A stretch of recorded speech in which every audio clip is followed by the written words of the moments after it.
In world history, we have been covering China, Japan, and Korea.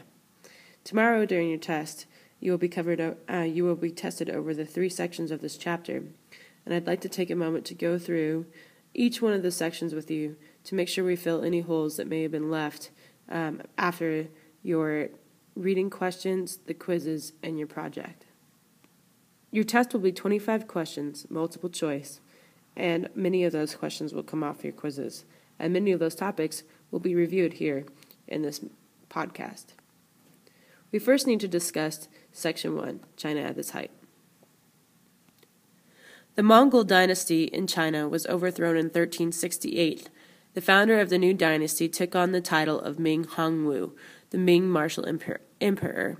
This was the beginning of the Ming dynasty, which lasted until 1644. Under Ming emperors, China extended its rule into Mongolia and Central Asia and briefly reconquered Vietnam. Along the northern frontier, the Chinese strengthened the Great Wall and made peace with the nomadic tribes that troubled them for centuries. At home, Ming rulers ran an effective government using centralized bureaucracy, staffed with officials chosen by civil service examination system. They set up a nationwide school system. Manufactured goods were produced in workshops and factories vastly higher in numbers. New crops were introduced, which greatly increased food production. The Ming rulers also renovated the Grand Canal, making it possible to ship grain and other goods from southern to northern China. The Ming dynasty truly began a new era of greatness in Chinese history. A piece of that greatness included the voyages of Zheng He. He was the most famous navigator in Chinese history. He commanded 7 large naval expeditions from 1405 to 1433. Zheng and his crews sailed the East China Sea, the South China Sea, and the Indian Ocean, reaching more than 30 lands along the coast of Africa and Asia. Each voyage included more than 100 wooden vessels and tens of thousands of crew members. Zheng sailed for the Emperor Yang Li. Yang Li established the legitimacy of his rule by building large monuments, strengthening the Great Wall, and restoring Chinese rule over Vietnam. In 1406, Yan Li began construction of the imperial city in Beijing. In 1421, he moved the capital from Nanjing to Beijing after construction was sufficiently far enough along. The imperial city, which is also known as the Forbidden City, was created to convey power and prestige. For nearly 500 years, the imperial city was home to China's emperors. Yang Li died in 1424 and was buried with his wife and 16 concubines in a new cemetery for emperors outside of Beijing. After Yang Li's death, the voyages that Zheng He was traveling on were halted. One of the reasons was because these voyages were very profitable, which alarmed traditionalists with Confucian views. In 1514, a Portuguese fleet arrived off the coast of China. It was the first direct contact between the Chinese empire and Europe since the journeys of Marco Polo. At the first, little was thought of the arrival of the Portuguese, but eventually they were kicked out of China and trade ceased to exist.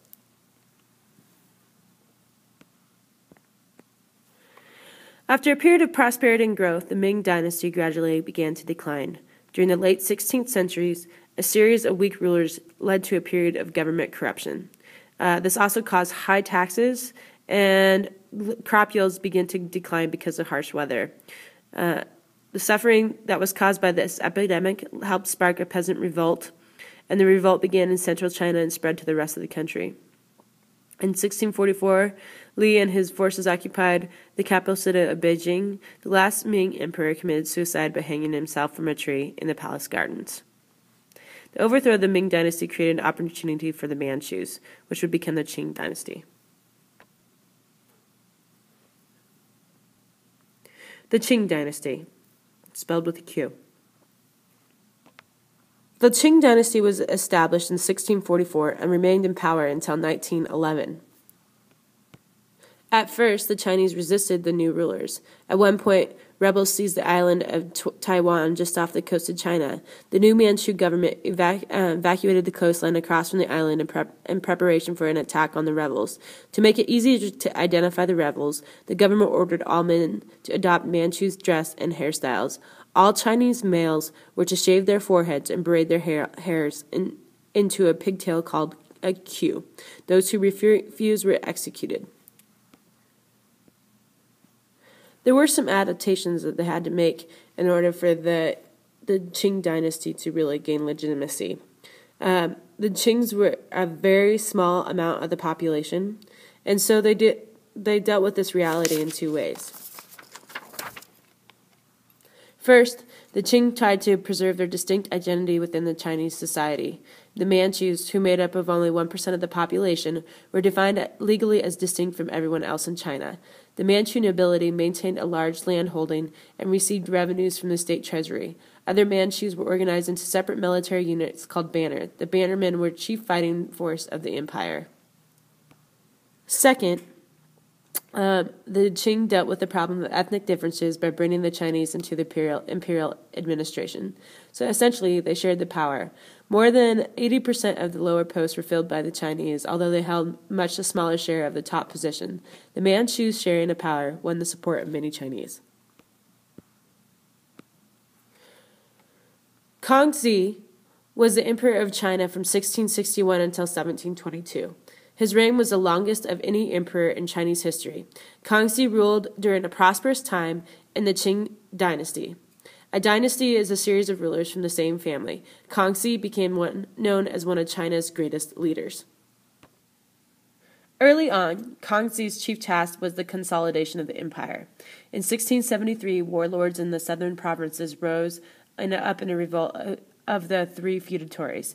In 1681, after years of bloody warfare, the emperor's forces defeated the warlords. With China firmly under control, Kangxi soon attached Taiwan to China. He made a treaty with Russia that secured China's northern border. Then he annexed or took control, attached parts of Mongolia to China as well. He also was able to establish some Chinese influence over the government of Tibet. Kangxi opened a number of ports to foreign trade. He also welcomed missionaries into Beijing. Kangxi began a series of projects to ease flooding along China's largest rivers. He also made great efforts to learn the arts, customs, and religions of China's ethnic groups. Kangxi commissioned a dictionary of Chinese characters called the Kangxi Dictionary, a massive encyclopedia, and a collection of poems written during the Tang Dynasty. Kangxi died in December 1722. He was buried at the Jingling Mausoleum outside of Beijing. Qianlong, who ruled from 1736 to 1795, was an outstanding Qing ruler. During his reign, however, the first signs of internal decay began to appear during the Qing dynasty. As the emperor grew old, he fell under the influence of destructive elements of the court. Corrupt officials and higher taxes led to unrest in rural areas. Growing pressure on the land because of population growth also led to economic hardship for many peasants. In central China, unhappy peasants launched a revolt known as the White Lotus Rebellion. The revolt was suppressed, but the enormous expenses of fighting the rebels weakened the Qing dynasty. Unfortunately for China, the Qing dynasty was declining just as Europe was seeking more trade. At first, the Qing government sold trade privileges to the Europeans. However, to limit the contracts between European and the Chinese, the Qing confined all European traders to a small island just outside of Guangzhou. The traders could reside there only from October to March and could deal with only a limited number of Chinese firms licensed by the government. For a while, the British accepted the system, but by the end of the 18th century, however, some British traders had begun to demand access to additional cities along the Chinese coast. At the same time, the Chinese government was under pressure from its own merchants to open China to British manufactured goods. In 1793, a British mission led by Lord George Macartney visited Beijing to seek more liberal trade policies. However, Emperor Qianlong wrote to King George III that China had no need of England's manufacturers. Made with Doodlecast Pro.